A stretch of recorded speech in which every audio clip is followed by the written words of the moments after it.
نماز میں آپ نہیں کہہ سکتے کہ میں نے اللہ تعالیٰ سے بہت زیادہ قریب ہونا ہے تو میں 3 کے بجائے میں 5 رکعتیں پڑھوں گا مغرب میں. نہیں، جو مناسک ہیں وہی کرنے ہیں آپ نے. آپ حج پہ جائیں، آپ کہیں میں نے 7 طواف کیا، میں نے 15 طواف کرنے ہیں، میں اللہ تعالیٰ سے بہت محبت کرتا ہوں. نہیں، کرنے آپ نے ساتھ ہی ہے، کیونکہ اس کی بڑی اسپیسیفک، بڑی خاص انسٹرکشنز ہیں. یہ کیسے کرنا ہے، یہ کب کرنا ہے، یہ کس طریقے سے کرنا ہے. تو یہ جو پرسکرپشنز ہوتی ہے نا کہ اتنا کرو، اتنا نہ کرو، اور اس وقت کرو، اس وقت نہ کرو. نمازوں کے خاص ٹائمز ہیں، نمازوں کی خاص رکعتیں ہیں، حج کے خاص مناسک ہیں. اب جب ابراہیم علیہ السلام نے یہ دعا کی ہے، اس کے پیچھے ایک پورا فلسفہ بھی ہے کہ جو مناسک ہوتے ہیں نا کہ خاص خاص کیا کرنا ہے، کب کرنا ہے، یہ صرف اللہ تعالیٰ ہی دکھا سکتا ہے. انسان کے بس میں نہیں ہے کہ وہ اپنی طرف سے کوئی پرسکرپشن بنائے کہ یہ اگر میں اتنی دفعہ کروں گا تو اس کا یہ اثر ہوگا، میں یہ 4 دفعہ یہ کر لو، 10 دفعہ وہ کر لو، 5 دفعہ یہ کر لو، اور پھر اس کا اثر دیکھنا بڑا زبردست اثر ہوگا. یہ جو پرسکرپشن ہم بناتے ہیں نا، کہ ہم کبھی کبھی کچھ کلچرز میں ہوتا ہے، جیسے میں ملیشیا گیا تھا تو وہاں بڑے مزے کا میں نے کلچر دیکھا. وہاں پر وہ چاکلیٹس بنتی ہیں وہاں پر، تو وہ بیچتے ہیں چاکلیٹ نا، تو اس کی پرائسز میں فرق. ایک ہی چاکلیٹ ہے، ایک ہی برانڈ ہے اور ایک ہی فلیور ہے، لیکن اس کی 3 مختلف بارز رکھی ہوئی ہیں، تینوں کی مختلف پرائس. تو میں نے پوچھا کسی سے، یہ اس کی پرائسز کیوں مختلف، چاکلیٹ تو ایک ہی ہے. اس پہ جو ہے وہ فیکٹری میں انہوں نے ٹرو سٹوری، انہوں نے قرآن وہ پلے کرتے ہیں اسپیکر پہ. تو اس چاکلیٹ پہ اگر 20 دفعہ قرآن پلے کیا گیا ہے تو اس کی یہ پرائس ہے، اس پہ 100 دفعہ پلے کیا گیا، اس پہ 500 دفعہ پلے کیا گیا ہے.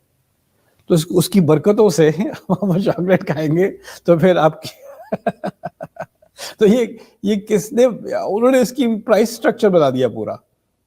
مذہب کے نام پہ اسلام سے پہلے یہ ساری انڈسٹری تھی، یہ ساری ایک انڈسٹری تھی. مذہب اصل میں ایک انڈسٹری تھی. اس میں کیا ہوتا تھا، لوگ آ کے کہتے تھے میری اولاد نہیں ہو رہی، میں کیا کروں پنڈت جی، میری اولاد نہیں ہو رہی پادری صاحب، میں کیا کروں. تو وہ کہتے ہیں اتنے پیسے یہاں پہ ڈالو، اب یہ کرو، اور یہ اپنے ادھر باندھ لو، یہ بندھن باندھ لو یہاں پہ، یہ ٹیکا لگا لو، یہ کچھ کر لو، اور وہ جا کے دو خرگوش جو ہے وہ ذبح کرنا، اس کا خون چھینٹنا، اس کے بعد تمہارے ٹوئنز ہوں گے، رائٹ. تو انہوں نے ایک پرسکرپشن بنائی ہوئی تھی کہ یہ مناسک، لوگ اپنی طرف سے گھڑتے تھے مناسک، یہ مناسک پورے کرو، دیکھنا کیا بڑا زبردست ہو جائے گا.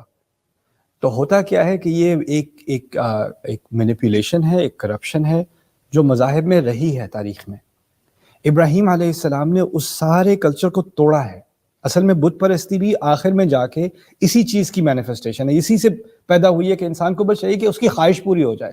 تو وہ چاہتا ہے کوئی خاص مجھے کوئی پرسکرپشن دے دے، کوئی خاص طریقہ بتا دے، ایک وہ مجھے طریقہ پتا چلے، میرے سارے مسئلے حل ہو جائیں گے.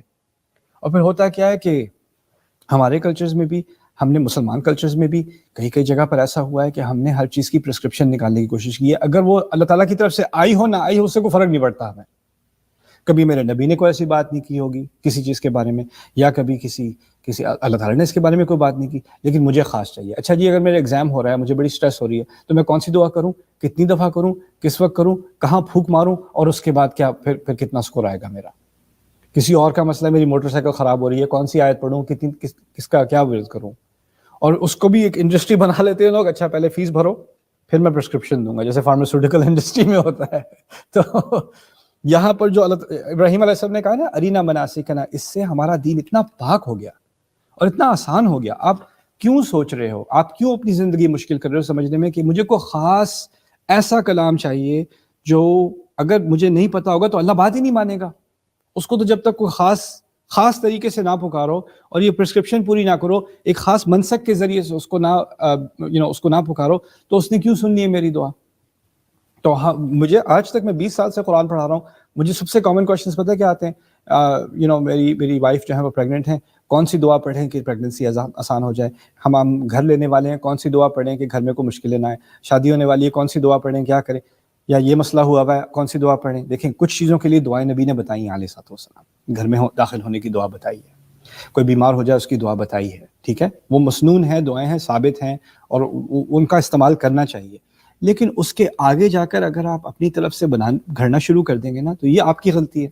ایک دفعہ دوست تھا میرا، پاکستان سے نیا آیا تھا، وہ نیو یارک میں جب میں کالج میں تھا، تو ہم گاڑی میں جا رہے تھے، تو پولیس والے نے روک لیا. وہ ڈرائیو کر رہا تھا تو وہ بہت گھبرا گیا.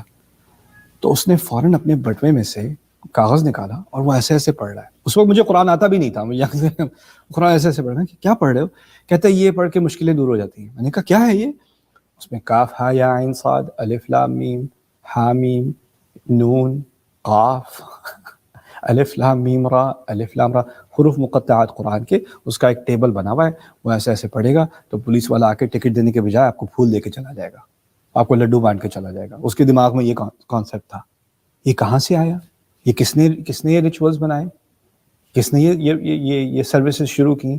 اور یہ جس طرح یہ ہندوازم میں اور مذاہب میں انڈسٹری بنتی ہے، اسی طرح ہمارے دین میں بھی بنتی ہے. اور یہ بہت بڑا مذاق ہے قرآن کے ساتھ، ہماری اتنی بڑی زبردست تراث کے ساتھ کہ ہم اس چیز کو آنکھیں بند کر کے مان لیں. اللہ تعالیٰ ہمیں ان چیزوں سے بچائے. خیر، وَأَرِنَا مَنَاسِكَنَا وَتُبْ عَلَيْنَا، کہ ہمیں اپنے ریچولز دکھا دے اور ہماری توبہ قبول کر لے.